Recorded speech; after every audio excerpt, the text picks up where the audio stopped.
O Donald Trump está oferecendo 50 milhões em recompensa para aquele que entregar o Nicolás Maduro, o ditador da Venezuela, nas suas mãos. Mas por incrível que pareça, isso pode ter sérias consequências para o Brasil. Por quê?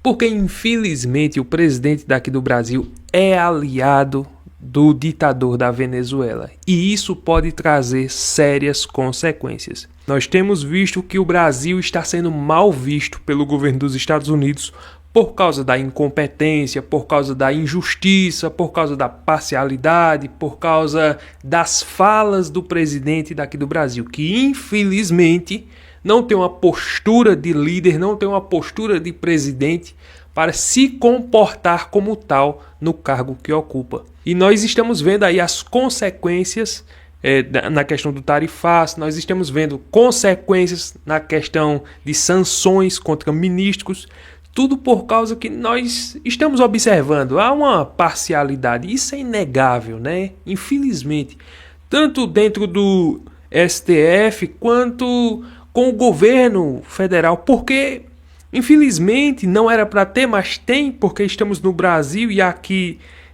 a justiça se politizou de uma tal forma que os ministros dão palpite, vão lá no Congresso, botam pressão nos senadores e aí eles ficam tudo na mão dos ministros e não tomam decisões pelo fato de que os ministros daqui têm mais poder do que os parlamentares, os senadores e o presidente da República. Então, infelizmente, a justiça daqui do Brasil, ela se politizou de tal forma que o julgamento de Bolsonaro está nas mãos da primeira turma que já vai julgar ele em setembro e nós já sabemos qual vai ser a sentença. Então não é novidade, vai ser um julgamento só para julgar, só para dizer que estão fazendo justiça. Conversa fiada, a gente já sabe no que vai dar. Então o presidente dos Estados Unidos, ele já olha para o Brasil com maus olhos. Infelizmente essa é a realidade. Por causa da imparcialidade, por causa de um julgamento totalmente político, porque sabem que Bolsonaro, ele nas pesquisas pontua à frente de Lula, e se as eleições fossem hoje, com certeza nós estaríamos, eu acho que ou Bolsonaro estaria na frente ou estaria em um empate técnico. Mas a questão é que o favorito para as eleições de 2026 se chama Jair Messias Bolsonaro. O sistema sabe disso. Os ministros sabem disso. Principalmente Alexandre de Moraes e Lula. Parece que os dois estão jogando um joguinho casado. É um bate e o outro rebate. Parece que está dessa forma. Infelizmente, o Supremo Tribunal Federal, eu não quero colocar o Supremo Tribunal Federal como se todos os ministros fossem farinha do mesmo saco. Eu não quero fazer essa injustiça, mas nós temos visto claramente, de forma escancarada, que Alexandre de Moraes e Lula têm sido dois parceiros que têm trabalhado contra o Brasil. E essa que é a realidade.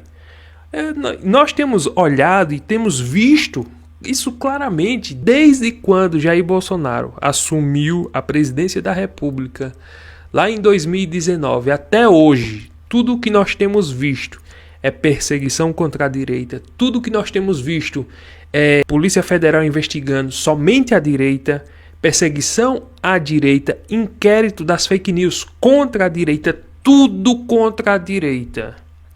Isso está claro, isso está escancarado. E o que nós temos visto pelo lado da esquerda? Qual foi a notícia que nós ouvimos de que algum deputado teve busca e apreensão no seu gabinete? Eu não me recordo, não me lembro, não vi. E se isso aconteceu, não saiu em nenhum noticiário. Não vi nenhum inquérito sendo aberto, nenhum processo contra nenhum deputado da esquerda. É inacreditável. Aí eles estão sustentando essa narrativa do golpe, golpe, golpe. E isso tem ganhado um protagonismo não porque de fato ia acontecer, mas porque o ministro faz questão de fazer um alarme com coisas que não tem base, sabe? Ele cria as narrativas porque esse aqui é o fato. Você vê até agora qual é o elemento concreto que comprovou que o golpe seria instaurado. Não existe. Bolsonaro nos Estados Unidos, os baderneiros, pipoqueiros, vendedor de sorvete, senhoras, senhores, crianças, cristãos. Aí tinha os baderneiros, tinha o loucão da cabeça. É claro que tinha, em todo lugar tem, né? Em todo conjunto de pessoas tem aqueles que, os moderados, e tem aqueles que são os radicais, que se disser bora entrar e quebrar tudo, eles vão. E essa que é a realidade. Então tinha esse grupo lá dentro. Mas nenhuma arma foi apreendida, as câmeras sumiram. O ministro Flávio Dino, que hoje está na Suprema Corte, mas ele, quando era ministro da Justiça, não deu as câmeras. E o argumento foi: apagaram tudo. Eu não sei como é um negócio desse, um ato tão relevante, um ato tão importante para o Brasil. Era um golpe de Estado, segundo eles. Então, se era um golpe, tem que trazer todo tipo de prova. Mas, assim, do nada, sumiram as câmeras. E por incrível que pareça, Alexandre de Moraes não fez nem questão de pedir essas câmeras. Não fez nem questão. Veja só como é a situação. Pediu 2 câmeras lá que não mostrou quase nada. Mostrou a conivência do G. Dias, que foi isso que aconteceu. Mostrou a conivência do G. Dias, vendo o pessoal lá invadindo e andando na maior tranquilidade lá com o pessoal do GSI. E hoje o G. Dias está em casa, numa boa. Não investigaram, não teve busca e apreensão, não teve nada. É inacreditável. E facilitaram para que aqueles invasores, para que aqueles pessoal que depredaram entrasse e fizesse o que fizeram. Porque é inacreditável um presidente da República, com a autoridade que tem, não colocar as tropas ali de frente, porque ele teria autoridade para dizer: ninguém vai dar um passo à frente. Cerca o Palácio do Planalto inteiro, pode colocar uns 10 mil soldados aí. O presidente, ele teria autoridade para fazer isso. Por que não fez? Porque não quis. Por que não fez? Porque sabia no que ia dar e fez questão de deixar acontecer. Então houve uma conivência do governo federal. Houve sim, porque apenas deixaram alguns soldados que sabiam que eles não iam dar conta. Então tem muita coisa escondida que o próprio ministro relator Alexandre de Moraes sabe. Mas, né, deixa isso para lá, isso não importa. O que importa é que Bolsonaro ia dar o golpe. Então nós estamos vendo claramente, não só nós aqui dentro do Brasil, mas o presidente dos Estados Unidos está vendo claramente que é uma perseguição política. E esse é o problema. E é por isso que nós estamos sendo vistos com maus olhos pelos Estados Unidos. E o outro problema é que o presidente do Brasil é aliado do ditador da Venezuela. Essa situação é inacreditável, mas é a realidade. Você viu? O ditador da Venezuela foi recebido aqui no Brasil como chefe de Estado. Isso é uma vergonha para o Brasil. Como é que o Brasil, que se diz que é uma democracia, recebe um ditador como se fosse um presidente eleito, como se fosse um chefe de Estado? O povo da Venezuela passando fome, vivendo na miséria, perseguição política, opositores presos, uma eleição fraudada. Mesmo assim, o presidente daqui ainda mantém alianças com Nicolás Maduro. É inacreditável. É por isso que o Brasil está sendo visto com maus olhos. Não é para menos, infelizmente. Não é porque Donald Trump está perseguindo, Donald Trump tem raiva de Lula. Nada disso. Quem começou a bagunça, a baderna, foi o Lula. Isso é fato. Antes de Donald Trump ganhar as eleições, eu digo isso direto. Ele já começou caluniando Trump, já começou apoiando a Kamala Harris. Antes das eleições já começou a falar mal do Trump. Depois que ganhou não fez nenhum gesto, nenhum aceno ao Trump, não fez nada. E agora ficou falando mal do dólar, mal do Trump. E ainda com essas bravatinhas, essas brincadeiras de moleque. Chamando o Trump para comer jabuticaba e aquela coisa toda. E diz que nós somos um país soberano. E é inacreditável estar se aliando com ditaduras, com presidentes que não têm nenhum apreço à democracia. está se afastando de países democráticos, falou mal de Israel, foi contra Israel, apoiou o Hamas, apoiou o Irã na guerra contra Israel. Então o Trump está vendo tudo isso. E agora o Trump também não só vendo essa situação lamentável do Brasil, mas também vendo o ditador da Venezuela, o que ele está fazendo com o seu povo de lá. Infelizmente o povo comendo lixo, o povo sem emprego, né? País totalmente quebrado, transformou o país em um país totalmente isolado. E agora o Trump oferece uma recompensa de 50 milhões. E para o azar do Brasil, nós temos um presidente que tem conivência e apoia o ditador da Venezuela. É inacreditável. Olha isso aqui que esse jornalista vai falar. Vê só.